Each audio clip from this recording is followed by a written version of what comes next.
അപർണ കാർത്തിക തുടരുന്നുണ്ട്. നമുക്കിപ്പം അപർണ, ഇപ്പോൾ ഡോക്ടർ പി ജെ വിൻസെന്റ് ചൂണ്ടിക്കാട്ടിയതുപോലെ ഒരു നേരത്തെ അന്നത്തിന്, ഒരിറ്റ് വെള്ളത്തിന്, മരുന്നിന്, ഇന്ധനത്തിന്, എല്ലാത്തിനുമായി കാലങ്ങളായി ഇപ്പോൾ കൈനീട്ടിക്കൊണ്ടിരിക്കുന്ന ഒരു ജനതയാണ് ജീവൻ കയ്യിലെടുത്ത് അങ്ങോട്ടും ഇങ്ങോട്ടും ഓടുന്നത്. ആ ഓട്ടത്തിനിടയിൽ അവരെ വെടിവെച്ചു കൊല്ലുന്നത്, അല്ലെങ്കിൽ ആക്രമണത്തിനിരയായി കുഞ്ഞുങ്ങളടക്കം പിടഞ്ഞു വീഴുന്നത്.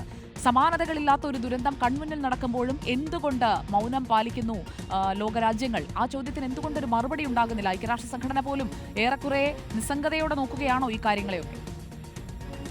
ഐക്യരാഷ്ട്രസഭ മാത്രമല്ല, ആഗോള സമൂഹം മുഴുവൻ ഈ കാര്യത്തിൽ വിചിത്രമായ ഒരു മൗനം തുടരുന്നു എന്ന് തന്നെ വേണം പറയാൻ. കാരണം എന്താണ് ഗാസയിൽ സംഭവിക്കുന്നത് എന്ന് കഴിഞ്ഞ 2 വർഷമായി വളരെ വ്യക്തമായി മനസ്സിലാകുന്നുണ്ട്. പക്ഷേ അവിടെ സുജയ നേരത്തെ സൂചിപ്പിച്ചതുപോലെ തന്നെ അവിടുത്തെ ഏറ്റവും ദയനീയ കാഴ്ചകൾ എന്ന് പറയുന്നത് കുട്ടികളുടെ ദുരിതമാണ്.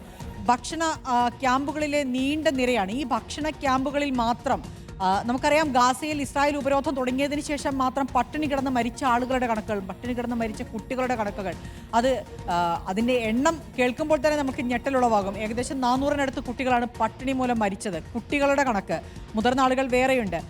അത്തരത്തിലുള്ള കണക്കുകൾ വരുന്ന ഗാസയിൽ നിന്ന് നോക്കുമ്പോൾ അതിന് എന്താണ് ഒരു കൃത്യമായ ഇടപെടലുകൾ ഉണ്ടാവുന്നില്ല എന്നുള്ളൊരു ചോദ്യം അവിടെ അവശേഷിക്കുകയാണ്.